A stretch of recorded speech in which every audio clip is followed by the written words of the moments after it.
आखिरी कल 10 मिनट में लिखा आएगा कि 10 मिनट बचे हैं। हाँ हाँ सर, मैं अगर शुरू करूं, मैं थोड़ा सा टॉपिक, मैंने ना इसको ज्यादा डीपली तो स्टडी नहीं किया, बट सेक्शन 61 से 63 बेसिक सेक्शंस हैं। अभिषेक जी सॉरी, मैं बीच में आपको रोक रहा हूँ।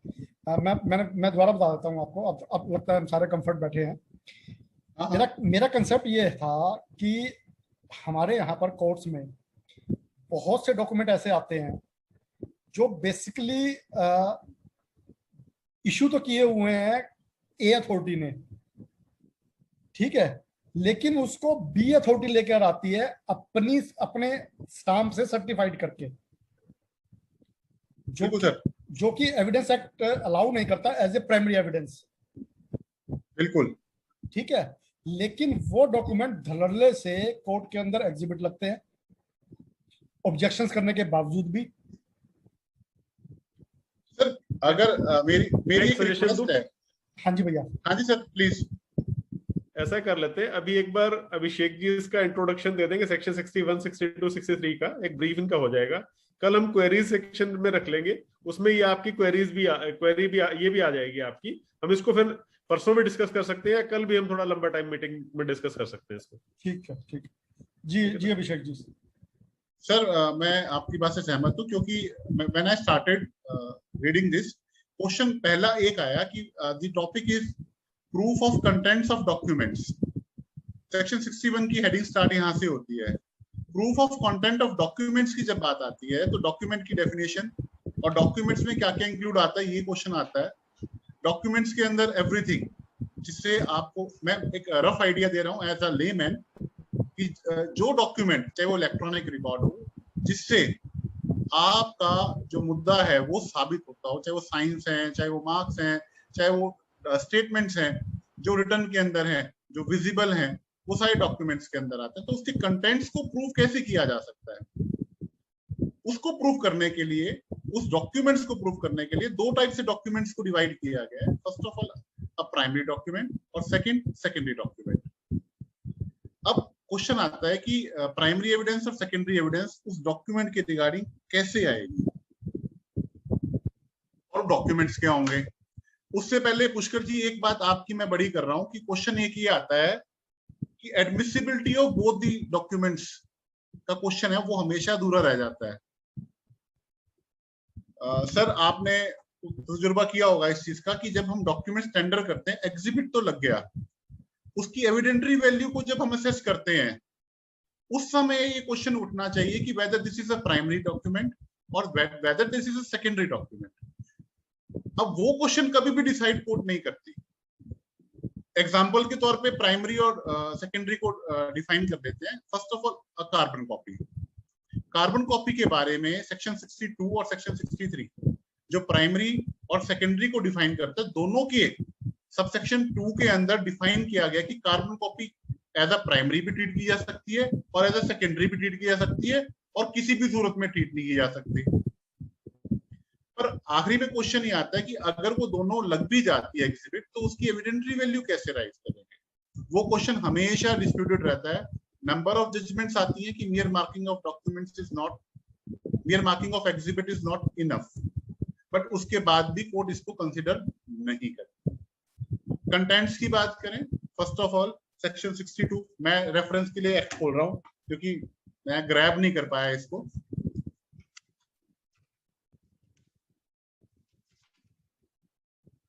Primary evidence, section 62 primary evidence.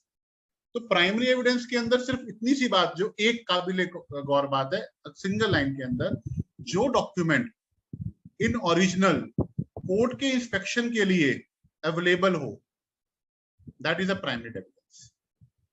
उसको एक्सप्लेन किया गया है कि किस किस सूरत के अंदर वो प्राइमरी एविडेंस के अंदर कवर होगा। जैसे कि अगर एक डॉक्यूमेंट कुछ पार्ट्स के अंदर बनाया गया हो, तो एवरी पार्ट और every counter part will treated as primary evidence. आप एक डॉक्यूमेंट का एक पार्ट देके बाकी डॉक्यूमेंट को साबित नहीं करवा पाओगे। उसके बाद सेकंड एक्सप्लेनेशन आती है कि अगर एक ही डॉक्यूमेंट को यूनिफॉर्म प्रोसेस से आपने जनरेट किया हो तो वो सारे के सारे ओरिजिनल्स माने जाएंगे और प्राइमरी एविडेंस के अंदर। बट अगर वो फोटोकॉपीज हैं then they are not primary evidence.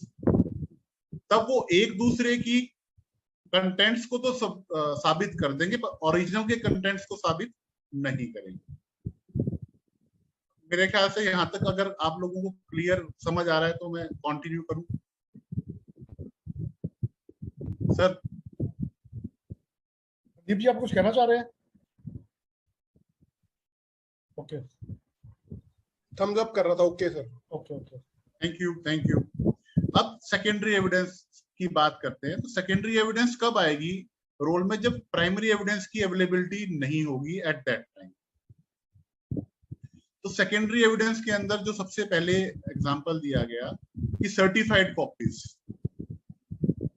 Of a document are secondary evidence. अब मैं यहीं पे एक चीज पे क्वेश्चन राइज कर रहा हूं फॉर सबकी सजेशंस के लिए कि when we are saying certified copies are secondary evidence, तो how a certified copies under section 76 is admissible? Can it is admissible और नॉट? क्वेश्चन मेरा यहीं आके अटकता है। बी पॉइंट्स पूछ रहा हूं मैं सर। 76 तो मेरे ख्याल पब्लिक डॉक्यूमेंट को डील करता है ना? सर्टिफाइड कॉपीज को डील करता है। 74 करता है पब्लिक डॉक्यूमेंट को। Certified copies of public document 76। Certified copy of public document है ना sir? 76 is certified copy public documents, you are right. अब उसके अंदर क्या वो डॉक्यूमेंट्स सेकेंडरी एविडेंस है या प्राइमरी एविडेंस? मेरा क्वेश्चन यहाँ पे आता है। सर, जहां तक मेरी नॉलेज है वो तो ये कहता है कि जो सर्टिफाइड कॉपी है, जो पब्लिक डॉक्यूमेंट है, जो 74 में फॉल करता है, वो तो है प्राइमरी एविडेंस। ठीक है। और जो पब्लिक डॉक्यूमेंट में फॉल नहीं करता है, चाहे वो सर्टिफाइड कॉपी हो, वो प्राइमरी एविडेंस में फॉल नहीं करता। फॉर एग्जांपल मैं बात करूं, एक सिविल सूट डिसाइड हुआ और उसमें जो जजमेंट आई, अगर मैं उस जजमेंट की कॉपी की सर्टिफाइड कॉपी लेता हूं और मैं उसे किसी भी एविडेंस में टेंडर करता हूं, तो वो as a primary evidence tender हो जाएगी, उसमें कोई इशू नहीं है। लेकिन अगर मैं उसी सिविल सूट्स में प्लेन की कॉपी सर्टिफाइड लेता हूं और उसको मैं अपनी एविडेंस में टेंडर करना चाहूं, तो वो प्राइमरी एविडेंस टेंडर नहीं हो सकती। मेरा ये मानना है। ऐसा ही है प्रवीण जी?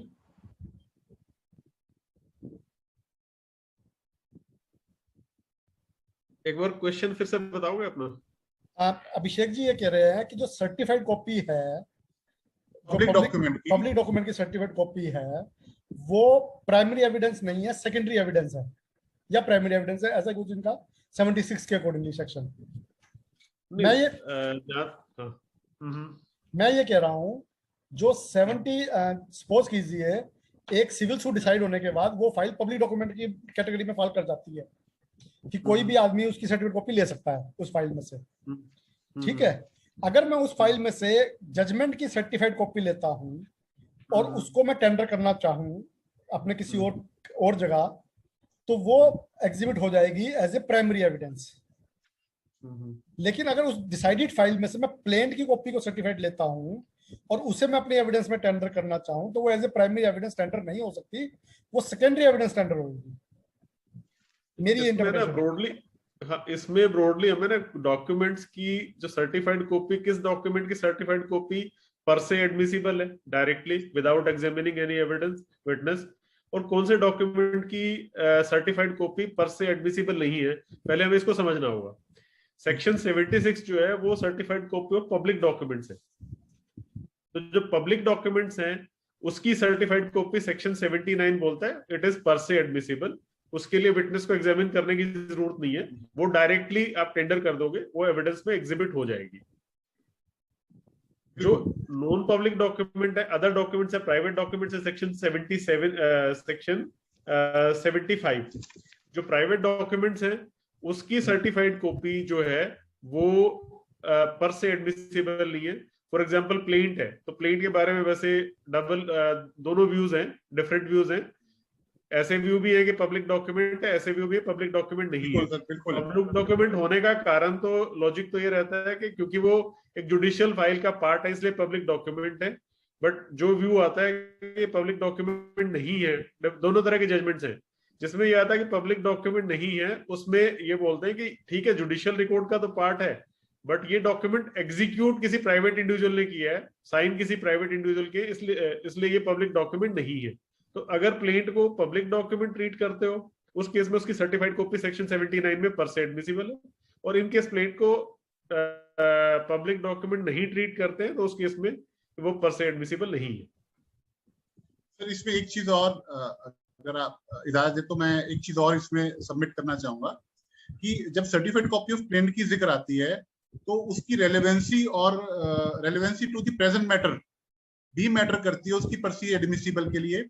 अगर that is between the same parties, अब इस नए सब्सिक्वेंट दावे में या regarding to a matter which is in present matter, तो वो पर्सी एडमिसिबल भी हो जाएगी। बट अगर वो मैंने किसी और के मुकदमे में लगा दी जिसका उस मुकदमे से कोई उस प्लेंट से कोई लेना देना नहीं है, then in that case it is not per se admissible, being irrelevant to that case. नहीं, वो पर से एडमिसिबल नहीं होगी। उसमें क्या है, सेक्शन 58 है जो documents admitted need not be proved, क्योंकि दोनों पार्टीज के बीच में तो दूसरी पार्टी जो अपोजिट पार्टी है वो उसको एडमिट या डिनाई करेगी। अगर उसने एडमिट कर लिया तो वो पर से एडमिसिबल होने के कारण वो एडमिसिबल नहीं होगी। पर से तो सिर्फ पब्लिक डॉक्यूमेंट ही एडमिसिबल होंगे ना। अगर उसने दूसरी पार्टी ने एडमिट कर लिया तो उसको प्रूव करने की जरूरत नहीं है। बिल्कुल सर, तो यही है कि 79 सेज अबाउट प्रिजम्पशन कि जो सेक्शन 76 के अंदर जितने भी डॉक्यूमेंट्स हैं दैट इज अ प्रिजम्पशन। तो सर क्वेश्चन अभी भी मेरा एक ये रहता है कि जो सेक्शन 63 की एक कॉपी जो क्लॉज है कि certified copies are secondary evidence, मेरा क्वेश्चन तो अभी भी यही है कि वेदर देयर सर्टिफाइड कॉपीज।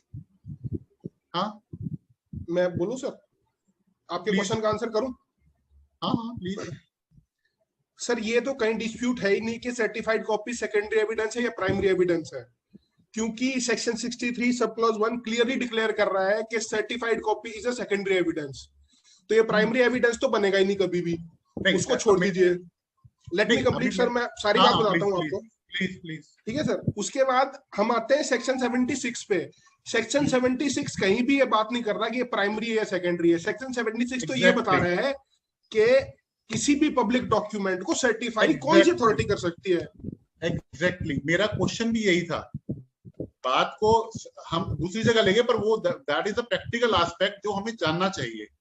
मेरा क्वेश्चन तो पहले भी यही था और अब भी मैं दोबारा इसी पे आ रहा था कि whether a certified copy is a secondary evidence और प्राइमरी एविडेंस। पर्सी एडमिसिबल है, प्रिजम्पशन दे दी सेक्शन 79 में, बट उसके बावजूद मेरा क्वेश्चन तो यही है कि मैं उसकी एडमिसिबिलिटी पे नहीं आ रहा, एविडेंटरी वैल्यू पे नहीं आ रहा। मैं तो एकेडमिक क्वेश्चन के पॉइंट ऑफ व्यू से पूछ रहा हूँ कि whether a certified copy of public document is a secondary evidence और primary evidence. Clearly secondary evidence with reference to section 63 subsection 1 section 63 कौन सा बताया रेफरेंस? 76 इसकी स्क्रीन शेयर कर लो ना आप, स्क्रीन शेयर कर लो, उसमें सभी देख लेंगे। सेक्शन 63 सबसेक्शन 1 है, I am reproducing before all of you. Secondary evidence means and includes, subsection 1 says, certified copy given under the provision hereinafter contained.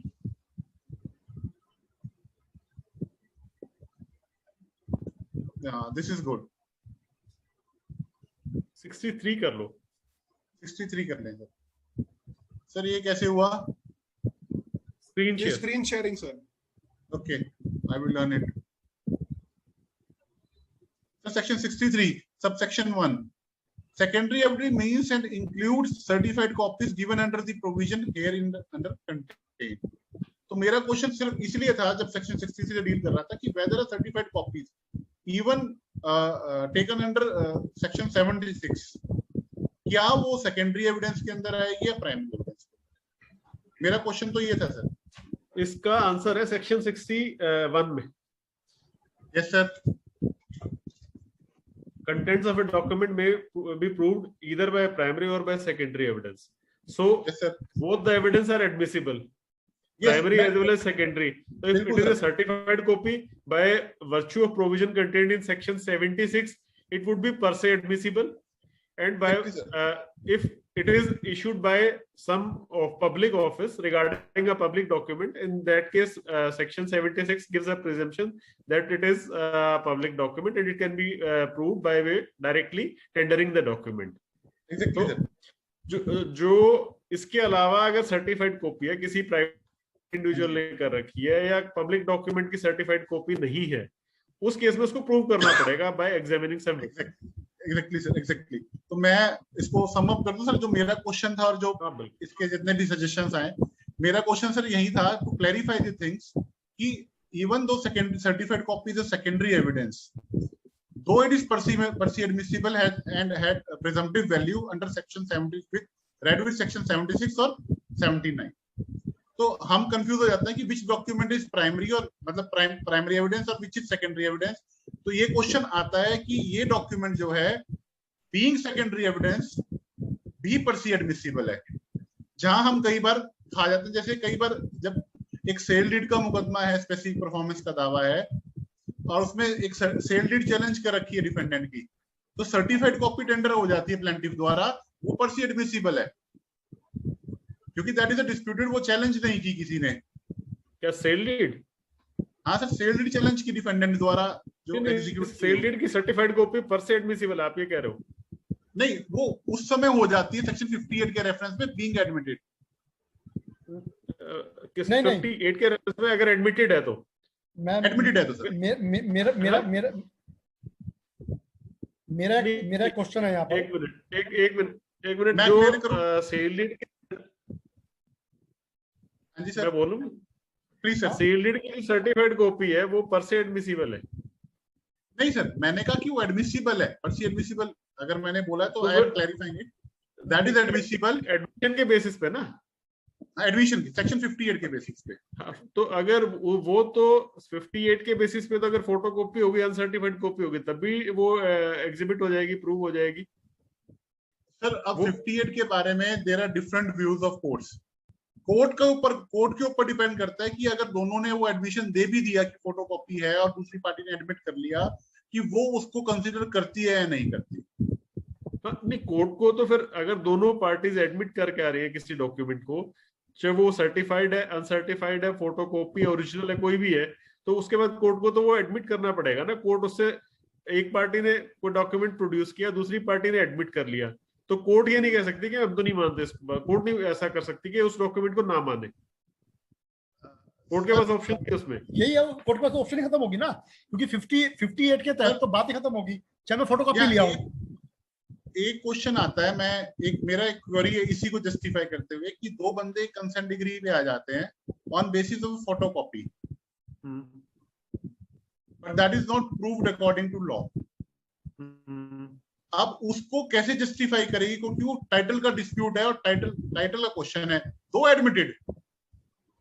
नहीं, अगर ए और बी के बीच में सिविल सूट है, टाइटल का डिस्प्यूट है और दोनों पार्टीज का एडमिटेड डॉक्यूमेंट है, ऑन रिकॉर्ड फोटोकॉपी भी है, और उसके बेसिस पे कंसेंट का सूट कंसेंट हो जाती है, तो कोर्ट डिग्री पास कर सकती है। Sir without going to the title agreement to sale है, फोटोकॉपी लग गया, हाँ, प्लेंटिफ ने अपनी ओरिजिनल डॉक्यूमेंट पेश नहीं किए, तो ये कैसे मतलब डिफेंडेंट के ऑनरशिप के डॉक्यूमेंट पेश ही नहीं किए, तो हाउ कैन दे डिसाइड कि प्लेंटिफ डिफेंडेंट के पास वो एक अलग एस्पेक्ट है। वो एस्पेक्ट ये है कि बी उसका ओनर है या नहीं है, और उसके बेसिस पे क्या वो ट्रांसफर कर सकता है ए को ओनरशिप या नहीं कर सकता, ये क्वेश्चन है ना। तो इसके रिगार्डिंग तो ये है कि ए और बी के बीच में जो सूट है, टाइटल का डिस्प्यूट है, वो उसमें जो जजमेंट पास होगा, that would be a judgement in personam, not a judgement in rem. So in case title is declared in favour of A, so that would bind only A and B and none else. So if someone else comes tomorrow with with some other document saying that neither B was owner nor could have he transferred the ownership in favor of A, so that would be a valid suit and the previous decree would not bind that third person or C. ठीक है sir. मैं भी थोड़ा addition करना चाहूंगा इसमें। जी रणदीप जी बोलिए। Sir जैसे अभिषेक सर ने जो एग्जांपल दिया, सुप्रीम कोर्ट की बड़ी फेमस लाइंस हैं कि कहते हैं कि in this imperfect word a perfect evidence is hard to find, और आपके अकॉर्डिंग ए और बी दोनों के पास ही टाइटल डीड का कोई कॉपी नहीं था या फोटोकॉपी पे जो भी बात कर रहे थे, तो वहां पे परफेक्ट एविडेंस क्या हो गया सर? दोनों की कंसेंसस, कोई डॉक्यूमेंट्री एविडेंस ना प्राइमरी ना सेकेंडरी फाइल पे है ही नहीं, तो जो एविडेंस आ गया court can not go beyond evidence, evidence उनकी आपस में कंसेंसस हो गई और इसी के बात के ऊपर डिसीजन आ गया। फ्रॉड नहीं आ जाएगा? सॉरी सर, आप ये कह रहे थे ना, फ्रॉड तो नहीं आ जाएगा कि कोर्ट से फ्रॉड प्ले कर रहे हैं दोनों मिलके? नहीं ऐसा कुछ आएगा ही नहीं ना सर, नहीं, देयर आर चांसेस। वो बात तो आई गई, ये जजमेंट इन पर्सोनम है सर, और फ्रॉड प्ले कर रहे हैं तो अपने साथ कर रहे हैं, बाकी बाद में कोई अगर आता है तो वो रियलाइज होगा उनके ऊपर कोई थर्ड पार्टी इफेक्ट हो रही है तो वो सूट लेके आ सकती है। सर मैं कुछ बोलूं? जी सर। सर हम बात कर रहे हैं यहाँ प्राइमरी और सेकेंडरी की, सेकेंडरी एविडेंस पे, ठीक है, और हम सेक्शन 58 की बात नहीं कर रहे हैं, ठीक? पहली बात ये रेलेवेंट है, ये नहीं रेलेवेंट है, रेलेवेंट है, मैं इसको मना नहीं कर रहा हूँ, लेकिन अब यहाँ पर जो क्वेश्चन आया ना 58 के रिगार्डिंग भी अगर हम इसको बात करते हैं, तो अब क्वेश्चन ये आया है कि कौन सी एविडेंस को हम प्राइमरी ट्रीट करेंगे और कौन सी एविडेंस को हम सेकेंडरी ट्रीट करेंगे। मेरा एक क्वेश्चन है, सपोज कीजिए ए ने एक लेटर जारी किया बी के नाम, ठीक है, और बी उस कॉपी को लेकर कोर्ट में आता है, तो क्या वो प्राइमरी एविडेंस है या वो सेकेंडरी एविडेंस है?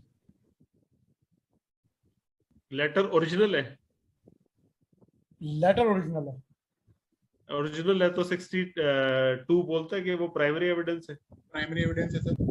तो मुझे उसके कंटेंट्स को प्रूव करवाने के लिए ए को बुलाने की जरूरत नहीं है।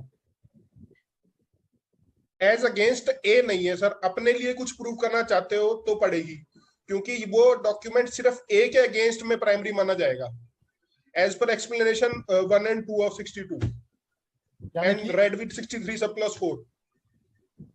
यानी वैसे भी वो डॉक्यूमेंट तो बिटवीन ए एंड बी ही एग्जीक्यूट हुआ है ना, तो उन दोनों के लिए ही वो प्राइमरी एविडेंस है, उन दोनों के लिए नहीं आएगा सर।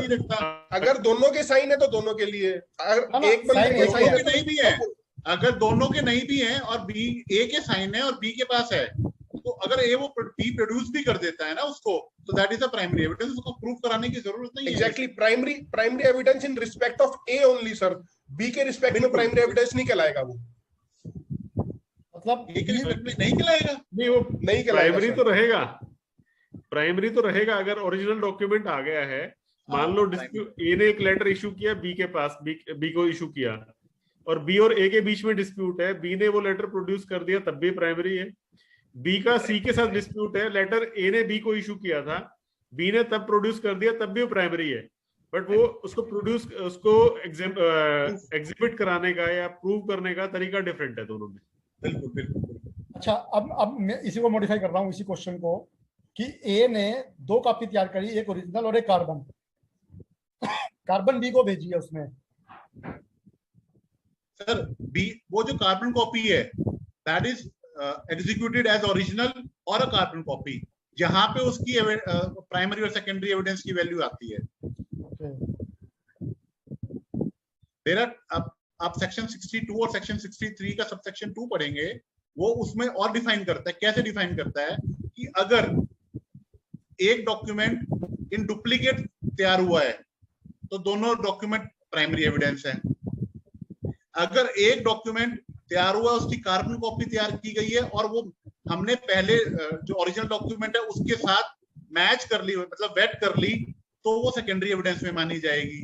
और अगर वो हमने कभी सेकेंडरी एविडेंस से मैच ही नहीं, ओरिजिनल से मैच ही नहीं गई, तो वो सिर्फ मार्क लगेगा, उसकी कोई वैल्यू नहीं है, ना वो प्राइमरी में ना वो सेकेंडरी में है। इसकी क्लियर एक्सप्लेनेशन, अच्छा सॉरी सर, जो कार्बन कॉपी है उसकी एग्जिस्टेंस इसी तरह से साबित होगी कि वेदर दैट इज एग्जीक्यूटेड और made as equal as original, और वो सेकेंड कॉपी के तौर पे बनाई गई, उसके बाद उससे मिलाप किया है या नहीं किया गया। अगर मिलाप किया गया तो सेकेंडरी एविडेंस की डेफिनेशन में आ जाएगी। अगर आप एक्सप्लेनेशन 2 पढ़ेंगे 62 की, दैट इज सेइंग, और जो सेक्शन 63 का सबसेक्शन 2 पढ़ेंगे वो क्लैरिफाई करती है इस एस्पेक्ट को।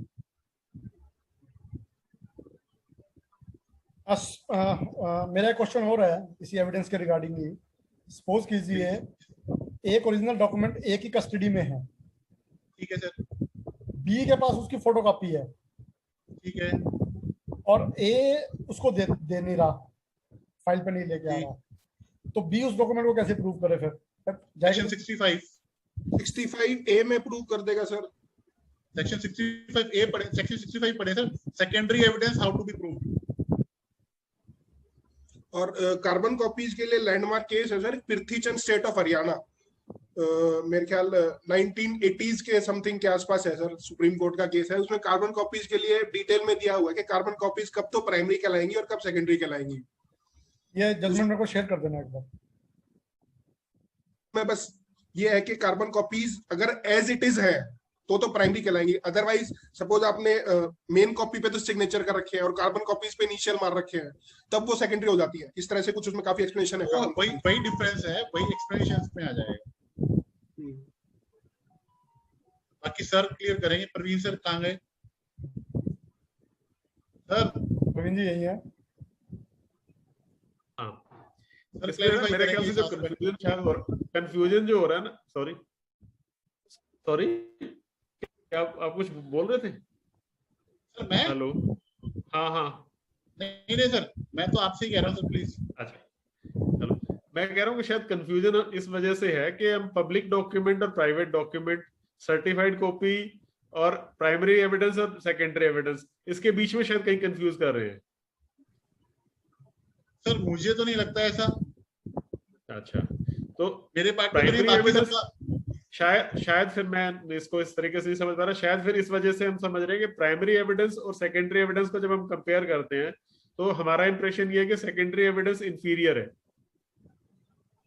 बेसिकली सर यहाँ बिल्कुल ठीक है आप। जब हम कोर्ट में जाके खड़े होते हैं ना, हमें लगता है कि सेकेंडरी एविडेंस की कोई वैल्यू नहीं है, एविडेंटरी वैल्यू, क्योंकि उसके बारे में हम सबके सब चुप हो जाते हैं क्योंकि हमने कभी स्टडी आउट नहीं किया होता।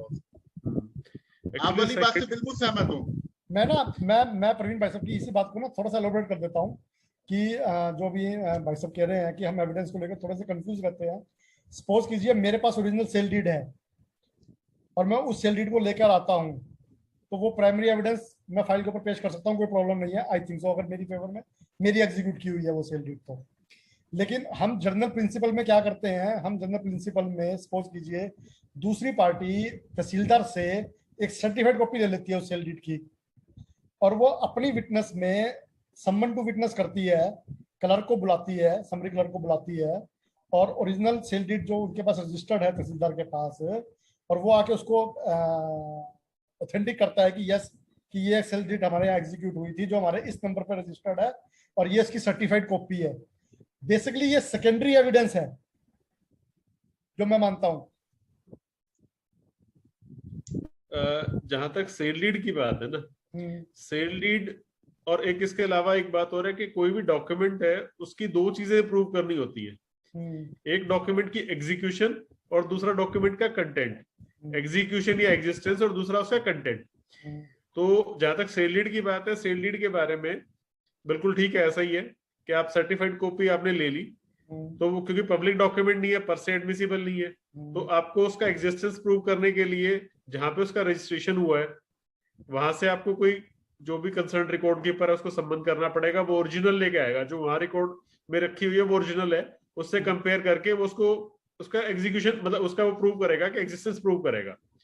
और सेल डीड के बारे में वैसे एक चीज और भी है, एक एक्सेप्शन भी है सेल डीड का, कि इसको पब्लिक डॉक्यूमेंट का भी स्टेटस दिया हुआ है लैंड एक्विजिशन एक्ट में। लैंड एक्विजिशन एक्ट में इसको सेल डीड अगर सर्टिफाइड कॉपी आपने फाइल कर दी तो पर से एडमिसिबल है, उसके लिए आपको प्रूव करने की जरूरत नहीं है क्योंकि वहां लैंड की वैल्यू को डिटरमाइन करनी होती है। तो सिर्फ उस एक्ट में एक एक्सेप्शन दिया हुआ है कि उसको पर से भी एडमिसिबल है वो। अब बात आती है सेल डीड को प्रूव करने की, तो जो रजिस्ट्रेशन ऑफिस से आएगा वो उसको एग्जिस्टेंस को प्रूव करेगा कि हाँ ये रजिस्टर हुई थी हमारे यहाँ। अगली बात है कि डॉक्यूमेंट के कंटेंट प्रूव करने के लिए तो फिर जो एग्जीक्यूटेंट है किसी को उसी को बुलाना पड़ेगा। बिल्कुल सर, वैसे तो हमने डिस्कशन अब तक जो भी की है, डॉक्यूमेंट्स की एग्जिस्टेंस पे ही कर रहे हैं हम लोग कि what is the primary evidence and what is the secondary evidence. और जो टॉपिक था हमारा जो शुरू से लेके अब तक था वो कंटेंट्स को प्रूव करने के लिए था कि prove of contents of a document. दोनों इस तरीके से इनबिल्ट है दोनों का कि आप सेपरेटली। बिल्कुल, मैंने इसलिए अभी तक पूरा नहीं किया पुष्कर जी, क्योंकि ना मैं अभी उसी पॉइंट पे ही आ रहा हूँ, क्योंकि जो 61 कहता है वो कंटेंट्स कहता है। मेरी क्वेरी है इसी के रिगार्डिंग, एक स्पेसिफिक क्वेरी है। सपोज कीजिए एक पब्लिक अथॉरिटी ने एक ऑर्डर पास किया, कोई भी इंटरनल एक लेटर जारी किया इंटरनल, ठीक है, और वो जो पब्लिक अथॉरिटी है वो अपना ट्रांसफर होगी या उसकी डेथ होगी, वट जो भी है। अब उसके ऑफिस से जब वो लेटर आता है तो वहां जो आदमी है वो ये तो कह सकता है कि हाँ मैं इस सिग्नेचर को रिकॉग्नाइज करता हूँ कि इस लेटर पे जो सिग्नेचर है वो सो एंड सो अथॉरिटी की है। वो उसके कंटेंट्स तो नहीं प्रूव कर सकता ना। उसके बारे में सेक्शन 114 में रिप्लाई है, एविडेंस एक्ट प्रिजम्पशन। ओके, 114 में क्लॉज ई है, ई फॉर इंग्लैंड। लेकिन हमारे यहाँ कंटेंट्स और एग्जीक्यूशन तो डिफरेंट माने जाते हैं ना भाई साहब। एविडेंस एक्ट स्क्रीन शेयर कर देना आप। कौन सी वाली? संदीप जी 114 क्लॉज ई। 114 में क्लॉज तो है ही नहीं सर। हाँ वो आई तक क्लॉज दी हुई है ना। इलस्ट्रेशंस है, इलस्ट्रेशन में है ई। हाँ ये ई जो है ना, ई है। इससे पहले ऊपर पढ़ लेते हैं 114 में क्या है। The court may presume the existence of any fact which is things likely to have happened regarding to the common course of natural event, human conduct, and public and private business in their relation to facts of the particular case. The clause E says the judicial and official acts have been regularly performed. तो पुष्कर जी जो आपकी query थी कि एक letter issue हुआ है, authority का transfer हो गया, तो वो जो लेटर है उस ऑफिस से अगर कोई आया है, वो उस रिकॉर्ड को लेके आया है, तो ये प्रिजम्पशन आ जाएगी कि वो लेटर इशू हुआ था। लेकिन अगर हम सेक्शन 61 टू 65 को रीड करते हैं एक बार, या 61 को रीड करते हैं, तो 61 तो डिफरेंशिएट नहीं करता कि एग्जीक्यूशन डिफरेंट चीज है और कंटेंट्स अलग चीज है। नहीं, जो कंटेंट है उसके बारे में सेक्शन 67 68 पढ़ोगे आप तो वहां आ जाएगा।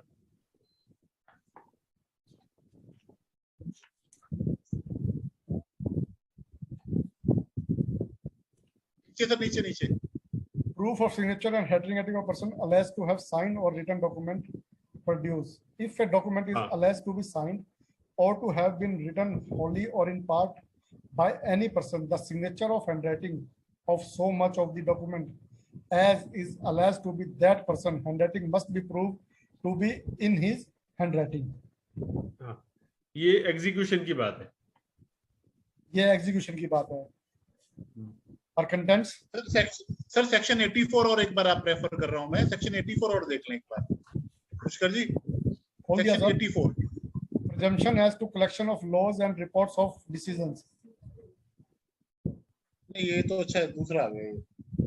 मैं आपको बताऊंगा, रेफर करूंगा सर। वैसे प्रवीण जी सर की बात है कि ना ये जो अपनी कोर्ट्स की जजमेंट्स है ना और जो ऑर्डर्स हैं, हाँ, इसके लिए सुप्रीम कोर्ट भी बड़ी क्लियर है कि ये ना इनके बारे में कोई भी क्वेश्चन मार्क इसलिए नहीं लगा सकता क्योंकि जो 114 ई के अंदर इलिस्ट्रेशन दी गई है उसके रेफरेंस में कि वो जुडिशियल प्रोसेस में हुई है, तो उसके साथ प्रिजम्पशन ऑफ ट्रूथनेस जुड़ी हुई है। उसका रीजन भी उसने रीजन भी मैं दे दूंगा जजमेंट, उसमें रीजन ये दिया गया था कि वहां पे उनको अदरवाइज एक्ट करने की जरूरत क्या है। नहीं वो ठीक है, पब्लिक डॉक्यूमेंट के तौर पे या पब्लिक ऑफिसर के तौर पे अगर आप उसको चैलेंज करते हो, then is a different aspect. पर अदरवाइज आज के टाइम हम प्राइमा फेसाई बात करते हैं तो वो प्राइमरी एविडेंस के तौर पे ही आएगी, उसकी सर्टिफाइड कॉपी जो आएगी वो सेकेंडरी एविडेंस आएगी। नहीं, एग्जीक्यूशन ऑफ डॉक्यूमेंट क्या ये प्रूव भी करता है कि जो ये डॉक्यूमेंट्स हैं उसके कंटेंट्स को भी प्रूव करता है क्या? नहीं, जो आप जहां ऑफिशियल एक्ट्स की बात कर रहे हो ना, ऑफिशियल की बात नहीं कर रहा हूं मैं यहाँ एक छोटा सा एग्जांपल दे रहा हूं मैं बीच में जी। जैसे कोई भी जजमेंट है जब तक वो सेटिस्फाइड नहीं होता तो प्रिजम्पशन है कि वो वैलिड है। वो कहाँ से आई? 114 इलस्ट्रेशन ई से आई। ठीक है। सिमिलरली कोई भी ऑफिशियल एक्ट है, कोई पार्लियामेंट ने एक्ट पास कर दिया है, कोई भी ऑफिशियल एक्ट है, जब तक कोर्ट से सेटिस्फाइड नहीं हुआ, इसीलिए हम डिक्लेरेशन सूट फाइल करते हैं कि कोई भी ऑर्डर है गवर्नमेंट का वो चैलेंज करने के लिए रिट फाइल करते हैं, तो इसीलिए फाइल करते हैं कि अदरवाइज प्रिजम्पशन है कि वो वैलिड है। तो जहां तक लेटर्स की बात है, गवर्नमेंट के लेटर्स की, तो लेटर्स की जो एग्जीक्यूशन की बात है, अगर वो गवर्नमेंट की कस्टडी से उसका ओरिजिनल आ रहा है और आप उसकी कॉपी कोर्ट रिकॉर्ड पे प्रोड्यूस कर रहे हो, तो ये तो प्रूव हो गया कि वो एग्जीक्यूट हुआ था। अब उसके जो कंटेंट की प्रूव करने की बात है, कंटेंट में मतलब उसकी करेक्टनेस की बात आप कर रहे हो, वो प्रूव करने के लिए तो आपको शो करना पड़ेगा ना कि ये क्यों ठीक नहीं है। वो दूसरी एविडेंस करोगे आप। ओनस उस पे शिफ्ट होगा, ओनस उस पे शिफ्ट हो गया जो उसको चैलेंज कर रहा है, अदरवाइज उसकी कंटेंट्स की और उसकी एग्जीक्यूशन की प्रिजम्पशन है।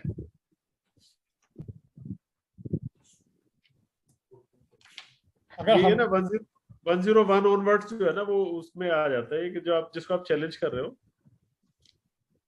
ओनस पे सर 101।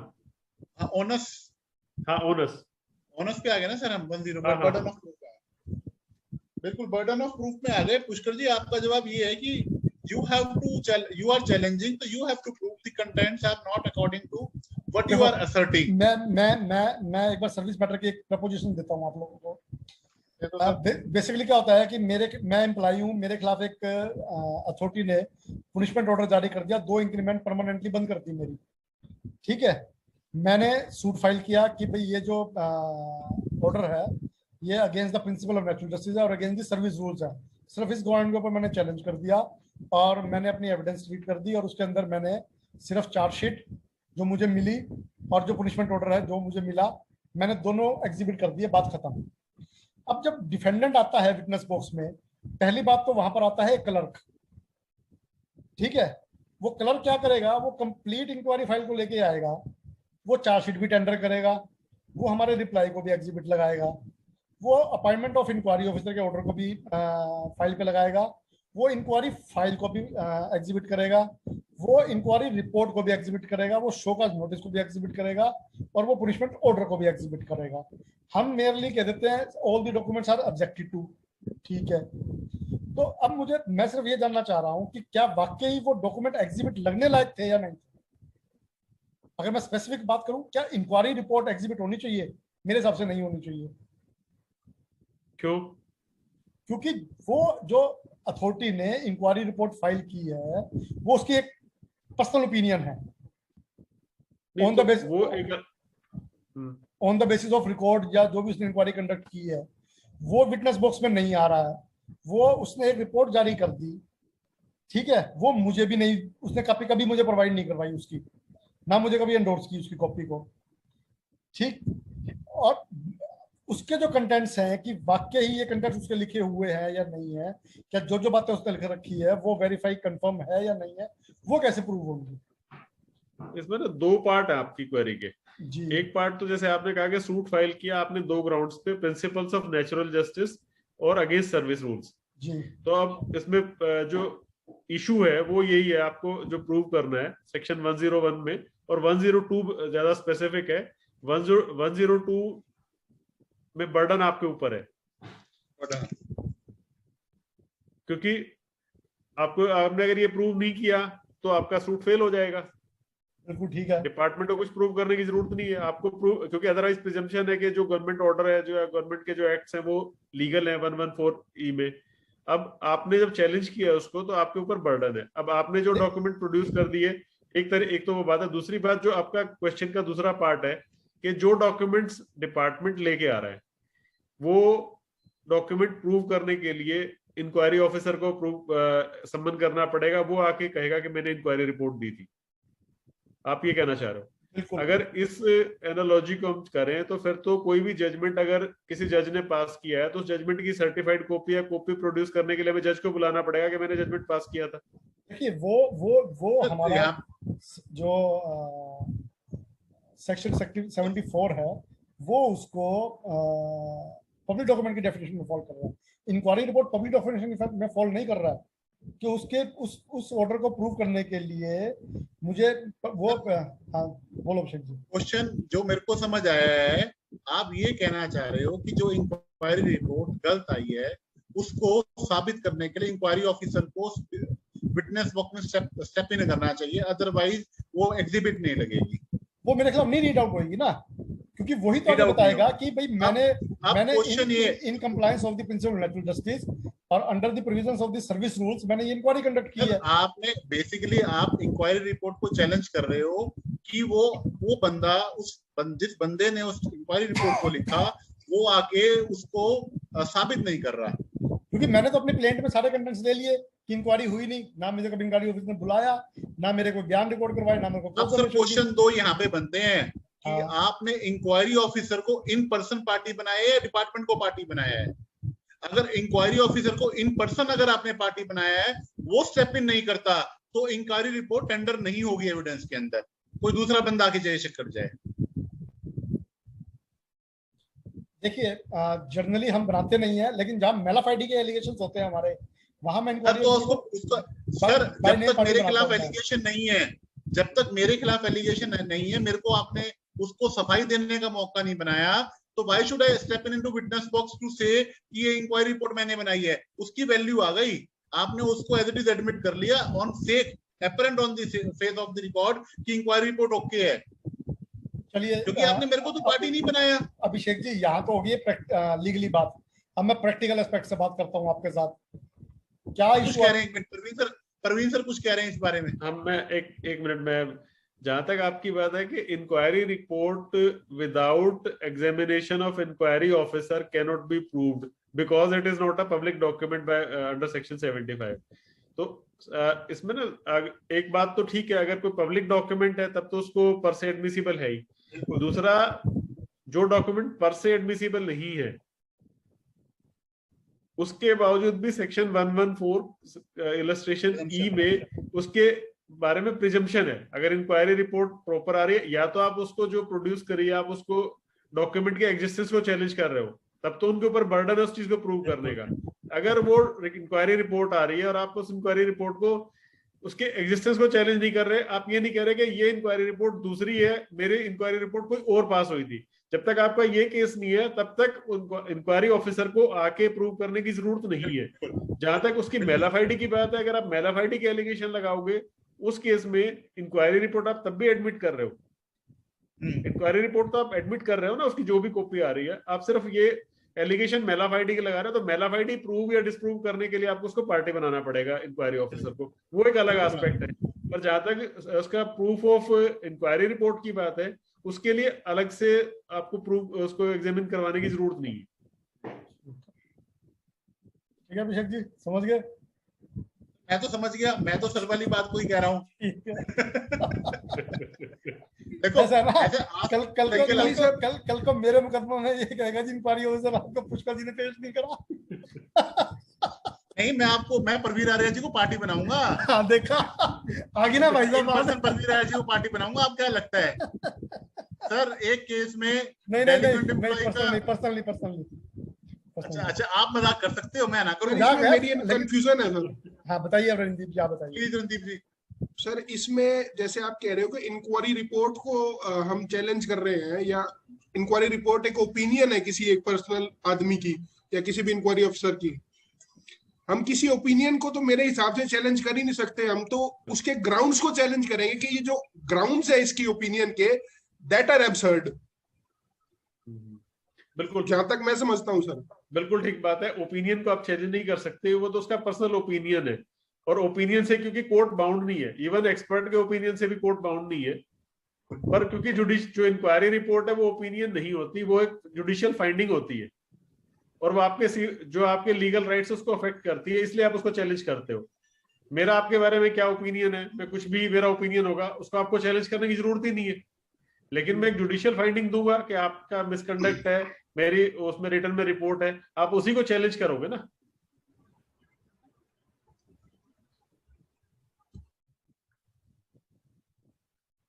ठीक है सर। हाँ जी क्लियर हुआ क्या? किसी और की क्वेरी? ऐसे तो आपको क्लियर नहीं हुआ? हाँ क्लियर है सर, बिल्कुल क्लियर है। आपकी कोई क्वेरी? हम सबको हम सबको ऑल क्लियर है। हम सबको ऑल क्लियर है, वो तो कोई नई बात नहीं है। सर्वेश, आपकी कोई क्वेरी? बच्चे की जान ले लो। नहीं सर, नहीं सर। संदीप जी, एक सवाल ना वही खड़ा है, प्राइमरी एविडेंस और सेकेंडरी एविडेंस की जो एविडेंस वैल्यू है उसमें कोई दोनों सेम है मेरे ख्याल से। बाकी सर इसके लिए ना नहीं, सेम नहीं है सर। 61 को हमेशा 64 के साथ पढ़ा जाता है सर। 61 कहता है कि प्राइमरी और सेकेंडरी एविडेंस दोनों अलाउड है, लेकिन 64 ये कहता है कि हमेशा प्राइमरी एविडेंस को तवज्जो दी जाएगी। ये एविडेंस एक्ट है, कार्डिनल प्रिंसिपल है कि प्राइमरी हमेशा सेकेंडरी से पहले आएगा, डायरेक्ट हमेशा इनडायरेक्ट से पहले आएगा। ये रहता है सर हमेशा। मैं थोड़ा सा इसमें डिफर कर रहा हूँ, डिफर तो नहीं, एक्चुअली प्राइमरी एविडेंस कोर्ट कहती है कि primary evidence is the best evidence, या इसको हम भी उस तरीके से कर ले। ओरल एविडेंस और डॉक्यूमेंटरी एविडेंस की जब बात आती है तो डॉक्यूमेंटरी एविडेंस सुपीरियर है, उसको ज्यादा वेटेज मिलेगी, ओरल एविडेंस को कम वेटेज मिलेगी। सेक्शन 91, 92 स्पेसिफिक प्रोविजन भी है इसके अंदर। सिमिलरली अगर प्राइमरी एविडेंस अवेलेबल है तो प्राइमरी एविडेंस ही लानी चाहिए, सेकेंडरी एविडेंस नहीं लानी चाहिए, लेकिन डॉक्यूमेंट इटसेल्फ में आ गया तो वो प्रूव होगा। लेकिन अगर प्राइमरी एविडेंस अवेलेबल नहीं है, सेकेंडरी एविडेंस जनरली उसी केस में आती है, या जो पार्टी उसको प्रोड्यूस करना चाहती है उसके पास अवेलेबल नहीं है, उसी केस में सेकेंडरी एविडेंस आती है। तो जब सेकेंडरी एविडेंस आ जाती है, एक बार सेकेंडरी एविडेंस कोर्ट ने परमिट कर दी और कोर्ट के रिकॉर्ड पे लग गई, उसके बाद उसकी वैल्यू प्राइमरी एविडेंस से कम नहीं है। क्या सेकेंडरी एविडेंस लाने के लिए हमें बार बार कोर्ट से परमिशन मांगनी पड़ेगी? नहीं नहीं नहीं, इसमें 65 की अगर जो सिचुएशन है, कंडीशन है, वो कोर्ट के रिकॉर्ड पे एग्जिस्ट करती हैं और वो डॉक्यूमेंट की जो कॉपी है, सेकेंडरी एविडेंस है, वो ऑन रिकॉर्ड आ गई है, तो वो प्रूव्ड है, उसके लिए कोर्ट की स्पेसिफिक परमिशन की जरूरत नहीं है। इसके ऊपर सुप्रीम कोर्ट के जजमेंट्स नहीं है।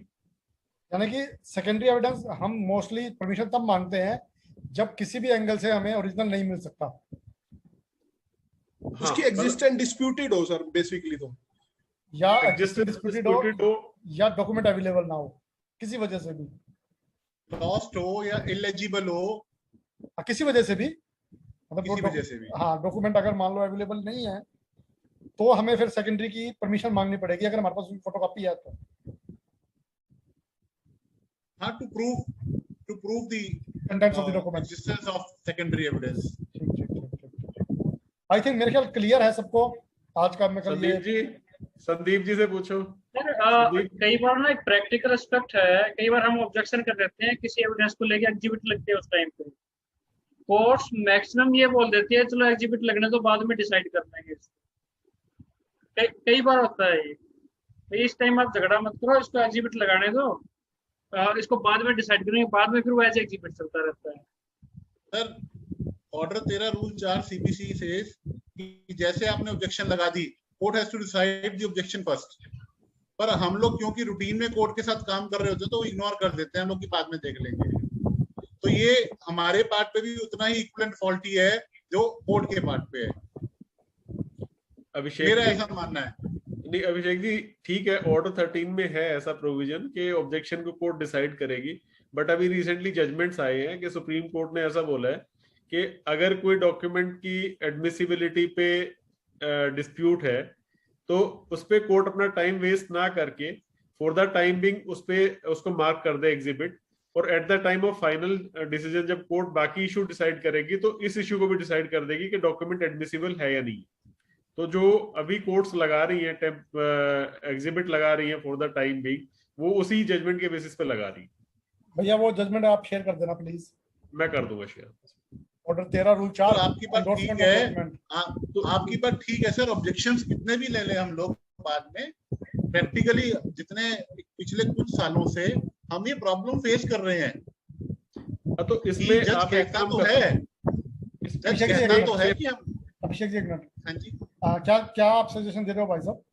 इसमें एक सेफ गार्ड आप रख सकते हो, जब आप मान लो आपकी अपोजिट पार्टी ने डॉक्यूमेंट फाइल किया, प्रोड्यूस किया, एविडेंस चल रही है, आप ऑब्जेक्शन कर रहे हो कि एडमिसिबल नहीं है, एग्जिबिट नहीं मार्क हो सकता, दूसरी पार्टी एग्जिबिट लगा रही है, कोर्ट उसको परमिट कर रही है, कोर्ट कह रही है eight the time of final adjudication देख लेंगे, तो आप उसमें अपना ऑब्जेक्शन इस तरीके से, उसकी वर्डिंग इस तरीके से हो सकती है, ऑब्जेक्शन जो भी आपका ग्राउंड है, ग्राउंड लिख के, और साथ में आप लिख सकते हो objection kept open to be decided at the time of final adjudication.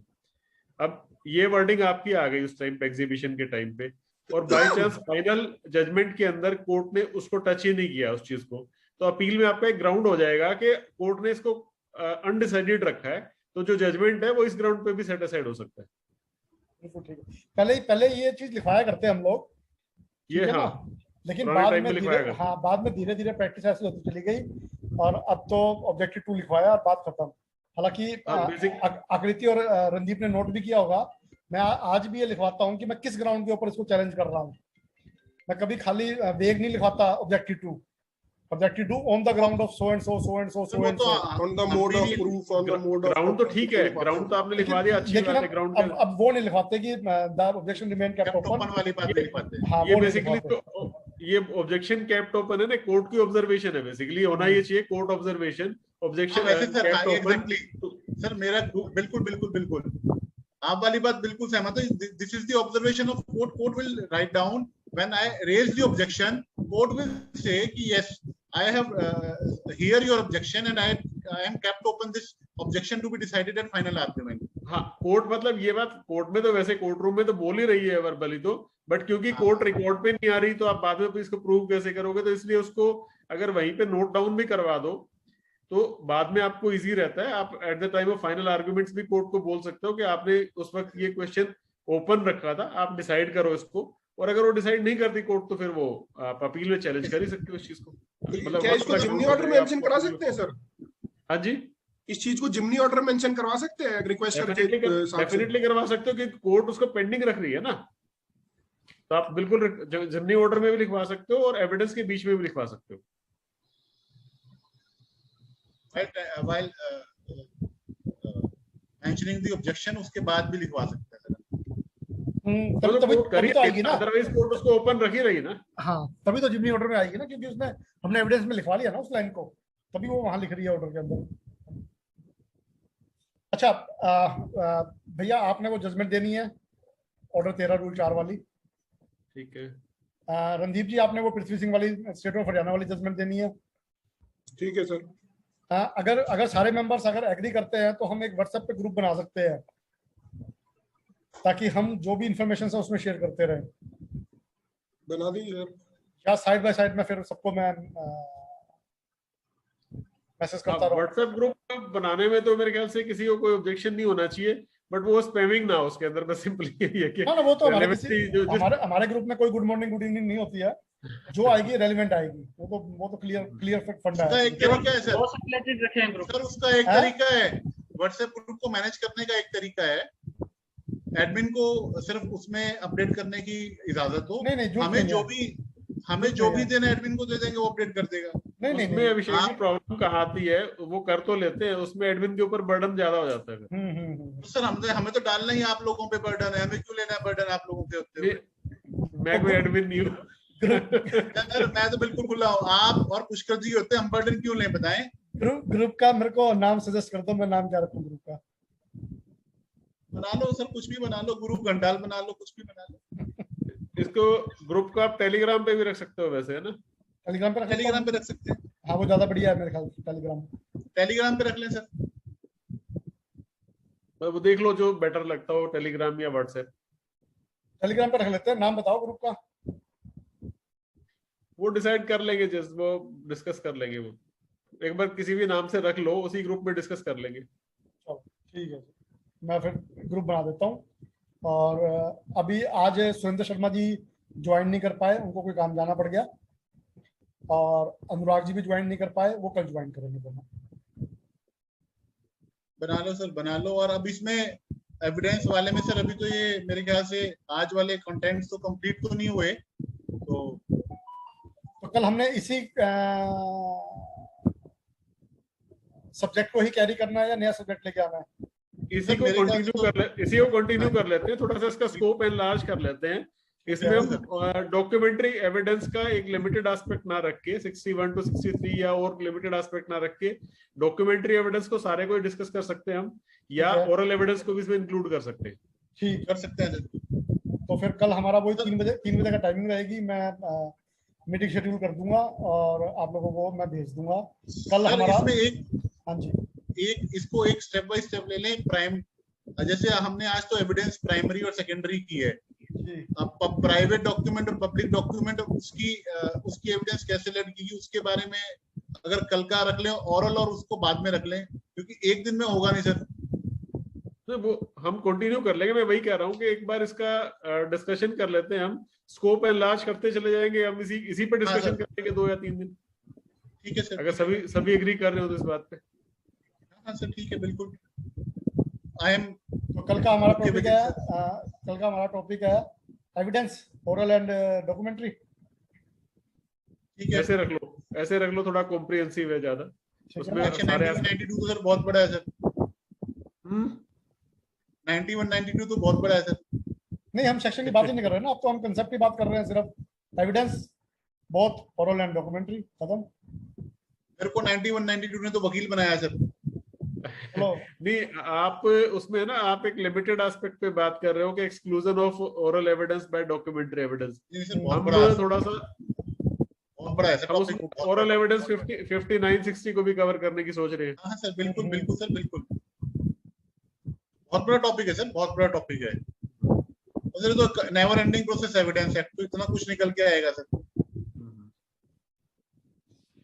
ठीक है सर, 1.5 घंटा लग गया, पता नहीं लगा। सर मेरा एक आउट ऑफ सब्जेक्ट क्वेश्चन है, पूछ सकता हूँ सर? लो सर। सर 372-378 सीआरपीसी अपील का प्रोविजन है सर। वैसे ये इसके अंदर ना तो लिमिटेशन एक्ट में सर कहीं अपील का प्रोविजन दे रखा और ना सीआरपीसी इटसेल्फ में दे रखा, तो इसका लिमिटेशन टाइम हम अपील फाइल करने कहां से उठाते हैं? ये लिमिटेशन एक्ट में शेड्यूल में देखोगे आप, दे रखा है, दे रखा है सर।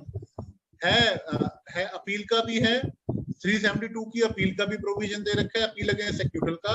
378 इन इटसेल्फ प्रोविजन दे रखा है। अगर आप 378(4) पढ़ोगे उसके अंदर प्रोविजन दे रखा है, स्टेट अगर अपील डालेगा तो 60 डेज है। वो 378(4) है ओनली इन कंप्लेंट केसेस, बाकी 2 रह जाते हैं एफआईआर और वो इंफॉर्मेशन कॉग्निजेंस। उसके अंदर लिमिटेशन एक्ट में दे रखा है स्पेसिफिक प्रोविजन। नहीं दे रखा सर लिमिटेशन एक्ट में। सर लिमिटेशन एक्ट में मिलेगा आपको शेड्यूल में। नहीं सर, 114 आर्टिकल है सर, उस 114 आर्टिकल में सीआरपीसी दे रखा है पुराने वाला सर, 1876 वाला। नहीं वो तो क्योंकि 1898 का था, कौन सा था? 1898 वाला वो तो रिपील हो गया ना, तो वो रिपील हो गया सर। तो नए इसके सिवाय कोई प्रोविजन नहीं है सर। नए एक्ट में जो रिपीलिंग का प्रोविजन है ना, उसके अंदर ये बोल दिया ना कि for all intends and purposes it will be substituted ना। तो 73 वाला जो सीआरपीसी है, कोरस्पोंडिंग जो प्रोविजन आ जाएगा ना 1898 एक्ट का, वो उसका कोरस्पोंडिंग जो 73 वाले एक्ट में 1973 वाले में वो एप्लीकेबल होगा। आपकी बात ठीक है सर, लेकिन जो 1898 वाला कोड है उसका कोरस्पोंडिंग सेक्शन 378 है सर।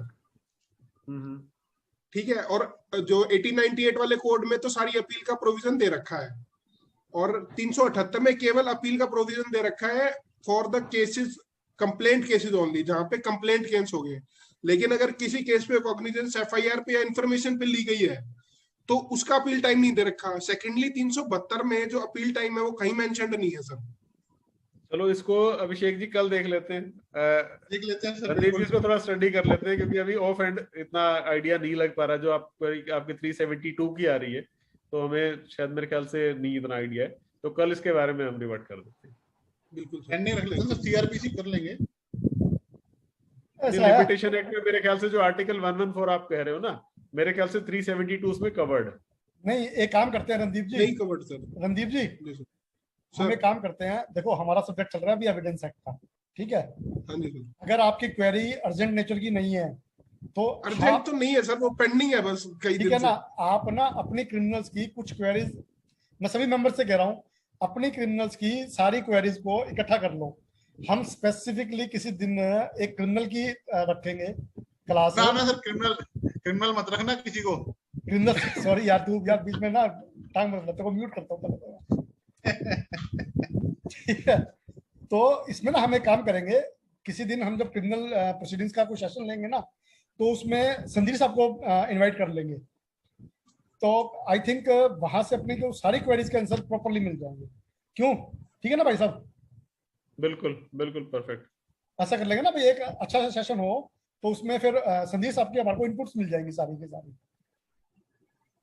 हम उनको बार बार नहीं बुला सकते, किसी एक दिन पर्टिकुलर उनसे टाइम लेके हम उनसे टाइम सेट कर लेंगे और उसी दिन फिर हमारी सारी डिस्कशन कर लेंगे उनके साथ। ऐसा कर लेंगे, ये ज्यादा बेटर रहेगा। तो आपकी अभी जो क्वेरी है वो इसको वो कैप्ट ओपन रखते हैं और बाद में देख लेंगे, पहले हम एविडेंस सेट को पढ़ लें। हाँ ठीक है सर, कोई दिक्कत नहीं। हाँ जी कृति जी, आपकी कोई क्वेरी? मुझे रीड करना पड़ेगा एक बार सर। आपको रीड करना पड़ेगा, चलो आप रीड कर लो, कल आप तैयार होके आना, ठीक है। अच्छा सेशन रहा मेरे हिसाब से तो, बाकी जैसे भी आप लोगों को ठीक लगे कमेंट्स कर देना।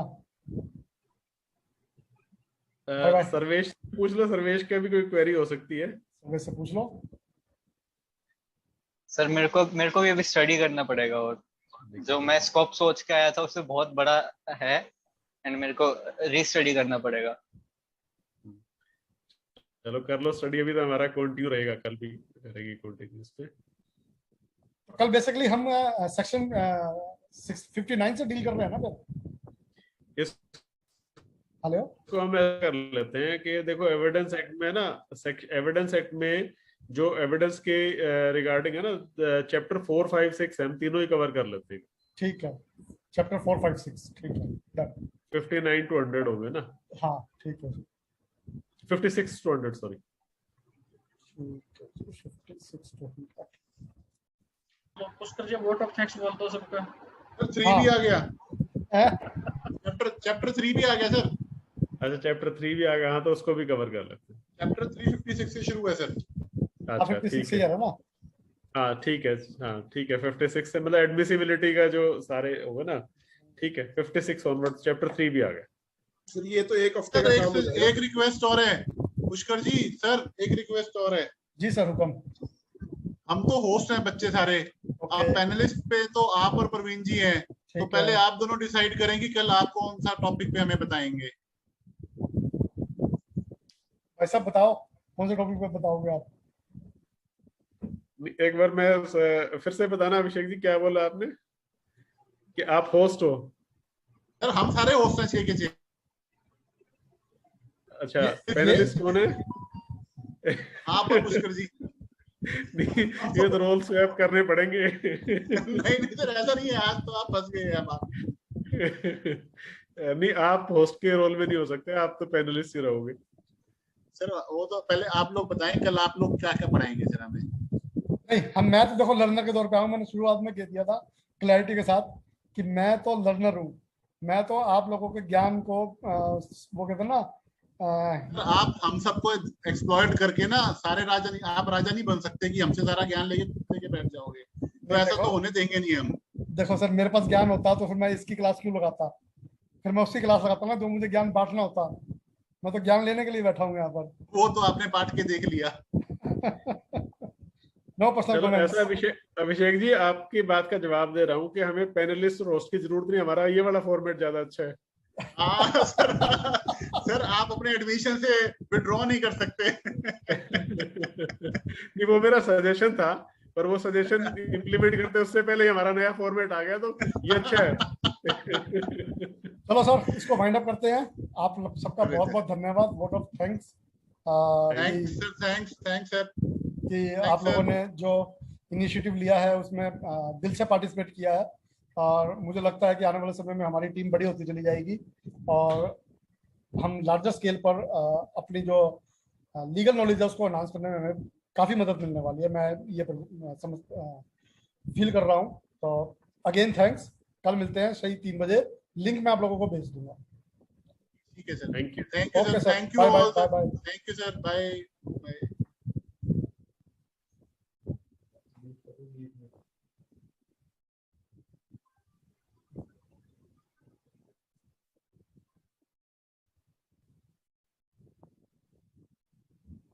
हाँ जी सर।